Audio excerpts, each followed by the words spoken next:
اگلا سوال ہے، ڈاکٹر جو بلڈ ٹیسٹ کے لیے خون نکالتے ہیں کیا اس سے وضو ٹوٹ جائے گا؟ ڈرپ لگاتے ہوئے جو تھوڑا سا بلڈ نکلتا ہے کیا وہ وضو توڑ دیتا ہے؟ اس سے نہ وضو ٹوٹے گا اور نہ روزہ ٹوٹے گا۔ صحیح بخاری میں تعلیقاً موجود ہے، ابن عباس کا قول مصنف ابن ابی شیبہ سنن کبریٰ البیہقی میں ڈیٹیل سے موجود ہے کہ ابن عباس کہتے ہیں کہ جسم میں کوئی چیز داخل کرنے سے روزہ ٹوٹتا ہے، نکالنے سے نہیں ٹوٹتا۔ تو روزہ بھی نہیں ٹوٹے گا اگر خون کسی کا نکلا ہے نکالے بلڈ ٹیسٹ کے لیے، یا ڈرپ لگائیں گے تو ظاہر ہے وہ تو داخل کر رہے ہیں، اس سے تو آپ کا روزہ ٹوٹ جائے گا۔ رہا وضو، تو وضو خون نکلنے سے نہیں ٹوٹتا۔ خون نکلنے سے، خون جو نکل رہا ہوتا ہے وہ خون پاک ہے، اس کو صرف پینا حرام ہے، جو قرآن حکیم میں کم از کم 4 مقامات پہ ہے کہ تمہارے لیے حرام ہوا خنزیر کا گوشت، بہتا ہوا لہو، مردار، اور وہ حلال چیز بھی جس پہ غیر اللہ کا نام لیا جائے قربان کرتے وقت۔ یہ 4 چیزیں حرام کی گئی ہیں۔ بہتا ہوا لہو پینا حرام ہے، اور صرف بہتا ہوا جو ذبح کے وقت نکلتا ہے، جو ہڈیوں کے اندر، گوشت کے اندر چمٹا ہوا ہوتا ہے، جو پک جاتا ہے، وہ خون حلال ہے۔ بہتا ہوا لہو جو ہے وہ حرام ہے پینا، لیکن ناپاک نہیں ہے، وہ پاک ہی ہے۔ پاک کا ثبوت کیا ہے؟ اصل میں جن لوگوں نے وضو توڑنے کا مسئلہ نکالا یہ امام حنیفہ کا صرف موقف ہے، باقی تینوں اماموں کا اور حدیث کے سارے اماموں کا یہ موقف ہے کہ خون سے وضو نہیں ٹوٹتا۔ امام حنیفہ نے چونکہ خون کو ناپاک سمجھ لیا تو اس کی کورالری پھر یہ نکلی کہ انہوں نے کہا کہ جتنی ناپاک چیزیں جسم سے نکلتی ہیں نا وہ وضو توڑ دیتی ہیں۔ وہ کہتے ہیں پیشاب دیکھیں ناپاک ہے، وضو توڑ دیتا ہے۔ تھوک پاک ہے، تھوک نکلنے سے وضو نہیں ٹوٹتا۔ ناک کوئی صاف کرتا ہے اسے وضو نہیں ٹوٹتا کیونکہ یہ پاک ہے۔ تو کہتے ہیں خون چونکہ ناپاک ہے، یہ کورالری انہوں نے بنائی کہ ناپاک ہونے کی وجہ سے اس کا لازمی نتیجہ ہے کہ یہ وضو توڑ دے گا۔ وہ چونکہ بنیاد ہی غلط ہے کہ وہ ناپاک ہے، یہ غلط ہے، ورنہ تو صحابہ کرام کے لیے مصیبت کھڑی ہوتی، جو بیچارے ہر وقت زخموں میں ہی رہتے تھے، جہادوں میں ہی رہتے تھے، ان کی تو مصیبت کھڑی ہوتی۔ امام بخاری نے صحیح بخاری میں باقاعدہ باب باندھا ہے کہ خون پاک ہے، اور ابو داؤد میں تو وہ حدیث بڑی مشہور ہے، شروع میں آپ کو پہلے جلد میں ہی مل جائے گی، کہ ایک صحابی کو ایک زخم کے دوران، ایک جنگ کے دوران وہ پیرے پہ معمور کیا نبی علیہ السلام نے، تو کافروں نے رات کے وقت حملہ کیا، ان کو تیر لگے، ان کا جسم سے خون نکلنا شروع ہوا، لیکن وہ نماز پڑھ رہے تھے اس حالت میں۔ انہوں نے نماز تسلی سے اپنی مکمل کی، بعد میں آئے، جسم خون و خون تھا، تو دوسرے ساتھیوں نے کہا آپ ہمیں جگا لیتے، تو انہوں نے کہا کہ میں نے ایک صورت شروع کر لی تھی تو میں نے یہ برا سمجھا کہ میں اس کو مکمل کیے بغیر تہاڈی فون کال وج جائے تو تہاڈی نماز نہ مختصر ہو جاندی ہے، ان کو تیر لگ رہے ہیں۔ اس حدیث سے امام ابو داؤد نے باب باندھا ہے کہ خون نکلنے سے وضو نہیں ٹوٹتا، ورنہ تیر لگے تو کتنا بہتا ہوا خون نکلا ہے نا، خالی چھوٹا سا خون تو نہیں تھا، بہتا ہوا لہو تھا۔ یہ حدیث اس بات کا ثبوت ہے کہ خون نکلنے سے وضو نہیں ٹوٹتا، اور دوسرا یہ کہ خون پاک بھی ہے، جب خون پاک ہے تو وضو بھی نہیں توڑے گا۔ تو یہ صرف امام حنیفہ کا موقف ہے، اور یہ ان کا موقف شاذ ہے، باقی سارے امام شافعی، امام مالک، احمد بن حنبل اور اماموں کا کوئی کمال نہیں، حدیث ہے۔ یہ حدیث اگر آپ کو میں بتاؤں اور اماموں کے اقوال نہ بتاؤں، آپ بھی رزلٹ نکالیں گے، کوئی نہیں ٹوٹتا۔ یہ خام خواہ ہوا بنایا ہوا ہے جی، وہ جی ہم مسئلے کیسے پتہ چلیں گے جی، وہ بیوی کو ہاتھ لگانے سے ٹوٹتا ہے کہ نہیں ٹوٹتا، وہ سر بخاری مسلم میں موجود ہے۔ سیدہ عائشہ کہتی ہیں حجرہ تنگ تھا، نبی علیہ السلام نماز پڑھا کرتے تھے، اس وقت ہمارے گھروں میں چراغ نہیں ہوتے تھے، میں سامنے ہی لیٹی ہوتی تھی، جب آپ سجدے میں جانے لگتے میرے پاؤں ٹو دیتے، میں پاؤں سمیٹ لیتی، آپ سجدہ کرتے، جب قیام میں جاتے میں دوبارہ ٹانگیں سیدھی کر لیتی۔ تو امام بخاری نے باقاعدہ اس سے رزلٹ نکالا ہے کہ بیوی کو ہاتھ لگانے سے وضو نہیں ٹوٹتا، اور سامنے لیٹی ہوتی تھی سیدہ عائشہ۔ تو وہ مذاق پھر بناتے ہیں، جی ایک بندہ تھا جی، وہ جب بیوی کو ہاتھ لگایا اس وقت وہ حنفی بن گیا، بعد میں تھوڑی دیر بعد اس کو ٹھوکر لگی، خون نکلا، پھر وہ شافعی بن گیا۔ تو آپ اپنے مرضی کے، سر ہم اپنے مرضی کے دین پہ نہیں چل رہے نا، مرضی کے دین پہ نہیں چل رہے، کتاب و سنت کے اوپر چل رہے ہیں۔ ادھر بھی ہم اپنے امام محمد رسول اللہ کو مانتے ہیں، ادھر بھی اپنے امام محمد رسول اللہ کو مانتے ہیں، اور آپ کے جو امام ہیں جن کو جہاں پہ غلطی لگی ہم ان کو چھوڑ دیتے ہیں۔ کیوں؟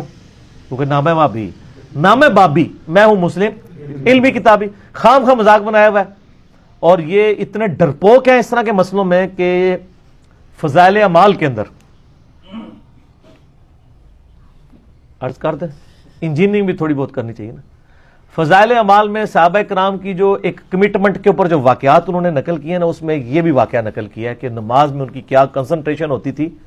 یہ واقعہ انہوں نے ابو داؤد سے نقل کیا کہ جی وہ تیر لگتے رہے اور وہ نماز پڑھتے رہے، اور اس میں تو الفاظ ہیں ابو داؤد میں کہ وہ صحابی کہتے ہیں میں رات کو ڈیوٹی کر رہا تھا تو میں نے کہا ٹائم کیوں ضائع کروں، میں نفل کیوں نہ پڑھوں اتنی دیر کھڑے ہو کے، نیند بھی نہیں آئے گی اور قرآن بھی پڑھتا رہوں گا، کیونکہ انہیں پتا تھا قرآن میں کیا ہے، عربی ان کی زبان تھی۔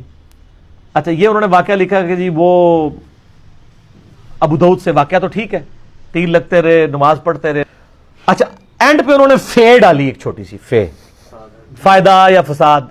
پہلے وہ فائدہ ہوتا تھا، آج کل اس سے فساد کھڑا ہو گیا کیونکہ انجینئرنگ کا دور آ گیا نا۔ تو وہ فائدے میں لکھتے ہیں کہ جی اس سے یہ پتا چلا کہ جو ہے نا وہ ان صحابی جو تھے نا ان کا یہ موقف تھا کہ خون نکلنے سے وضو نہیں ٹوٹتا۔ صرف کہانی کرائی اپنے بزرگوں کو بچانے کے لیے، اور کہا کہ جی امام شافعی رحمہ اللہ کا بھی یہی موقف ہے کہ خون نکلنے سے وضو نہیں ٹوٹتا۔ ہو سکتا ہے کہ وہ صحابی بھی اسی مذہب پر ہوں۔ جی اتنے بڑے بڑے بلنڈر ہو جاتے ہیں، ٹھیک ہے۔ صحابی شافعی کہاں سے ہو گیا؟ ویسے ٹھیک ہی کہتے ہیں، پتہ کیوں؟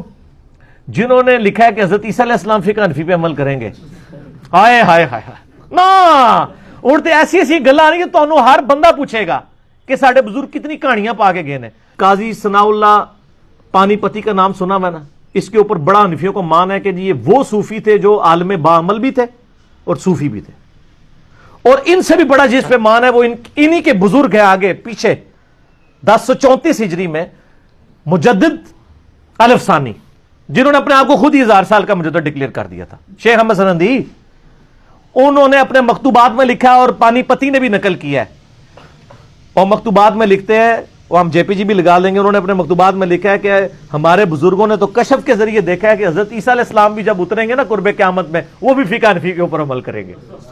وہ توڑا مسلح نے ہوڑی کھوڑ گیا ہے اثر، وہ اب غلطی ہوگی، ان کو بتائیں کہ وہ فقہ حنفیہ بریلویہ پہ عمل کریں گے یا فقہ حنفیہ دیوبندیہ پہ؟ سر نا پرانیاں گلاں ان نویاں گلاں نے اے بھول گئے تواڈے بزرگ۔ لیکن بزرگوں کو کیا پتا تھا؟ بزرگوں کو علم غیب تو نہیں ہوتا، ان کو کیا پتا تھا کہ یہ پھر دو تے ہن تک بنے نے، ہو سکتا ہے اور اگے دو پھر بڑھ جان، پتہ نہیں آگے کتنے بنے۔ تو انہوں نے لکھا فقہ حنفی کے مطابق عمل کریں گے، اور کشف کے ذریعے ہمارے بزرگوں نے دیکھ لیا۔ پھر یہ کہانی جب کرائی تو پھر شرم آئی کہ یار لوگ کیا کہیں گے کہ یہ آپ کیا کر رہے ہیں؟ تو ان کا نہیں، وہ اصل میں وہ بھی اجتہاد کریں گے اور ان کا اجتہاد امام حنیفہ سے مل جائے گا۔ لیکن سر امام حنیفہ سے ملنا کافی نہیں ہے، امام حنیفہ کے کس بچے کے ساتھ ملے گا؟ دیوبندی بچے کے پاس یا بریلوی بچے کے ساتھ؟ کیونکہ بریلوی بچہ تو کہتا ہے کہ رد المختار میں لکھا ہے کہ نبی علیہ السلام کے مبارک نام پہ انگوٹھے چومنے ہیں، اور دیوبندی کہتے ہیں کہ یہ بدعت ہے۔ تو اب حضرت عیسیٰ علیہ السلام انگوٹھے چومنے والے حنفی ہوں گے یا بغیر چومنے والے ہوں گے؟ اس پہ میں ایک گھنٹہ بول سکتا ہوں، کہانی ہے، جھوٹ ہے۔ تو کہتے ہیں مل جائے گا اجتہاد، وہ تقلید نہیں کریں گے، سر نہیں کریں گے تو اڑے کہنے کی ضرورت نہیں ہے۔ لیکن کاش آپ کے بزرگوں نے یا آپ نے قرآن و حدیث پڑھا ہوتا۔ یہ تو ٹھیک ہے، بخاری مسلم دونوں میں حدیث ہے کہ حضرت عیسیٰ علیہ السلام تم میں قرب قیامت میں اتریں گے، وہ خنزیر کو قتل کر دیں گے، صلیب کو توڑ دیں گے، اسلامک سسٹم کو رائج کریں گے۔ لیکن سر اس کا ایک جو طریق ہے نا صحیح مسلم کے اندر، اس میں آگے بڑے زبردست الفاظ ہیں کہ جب وہ دنیا میں اتریں گے تو تمہارے، وہ راوی حدیث کہتے ہیں کہ وہ تمہارے نبی پہ جو اللہ نے کتاب نازل کی ہے نا، کتاب اللہ یعنی قرآن حکیم، کتاب اللہ اور تمہارے نبی کی سنت کے مطابق عمل کریں گے۔ سر فقہ حنفی کے مطابق نہیں عمل کریں گے۔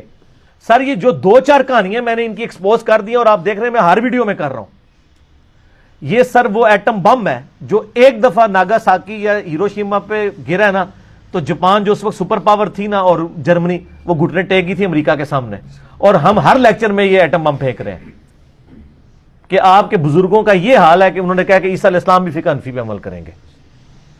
تو جو حضرت عیسیٰ علیہ السلام کے لیے کر سکتے ہیں، اتنا بڑا رسک لے سکتے ہیں، ایک صحابی شافی ہو گئے تو کیا ہوگا یار؟ وہ تو چھوٹا جرم ہے نا، وہ تو نبی تو نہیں نا، صحابی ہے نا۔ اور اس کی تعویل کریں گے، وہ کہیں گے جی وہ اسی مذہب پر ہوں گے، اس کا مطلب یہ ہے کہ وہ مذہب سیم ہے، مراد یہ نہیں کہ ان کے مقلد ہوں گے۔ آپ جتنی مرضی کہانی کریں، آپ کے الفاظ کا چناؤ ٹھیک نہیں ہے۔ لیکن حدیثیں ان کو کیسے پتہ ہوں؟ یہ بیچارے 7 سال فقہ حنفی پڑھتے رہتے ہیں، اینڈ پہ ایک دورہ حدیث کر دیتے ہیں۔ ایک دور تھا چائے کا، گزر گیا، اب یاد بھی نہیں کتنے سموسے کھائے تھے، کتنے کپ پیے تھے، گزر گیا۔ اب جو 7 سال چیز پڑھی وہ یاد رہے گی، یا جو آخر میں چند مہینے دورہ کیا وہ یاد کیا جائے گا؟ 7 سال مت مار چھڑ دینے، اینڈ تے حدیثاں پڑھ کے بھی نا کوئی نہیں، کوئی فرق نہیں پڑنا۔ جب آپ کو ایک کو پکا کر دیں گے ایک مسلک میں، پھر آپ حدیثیں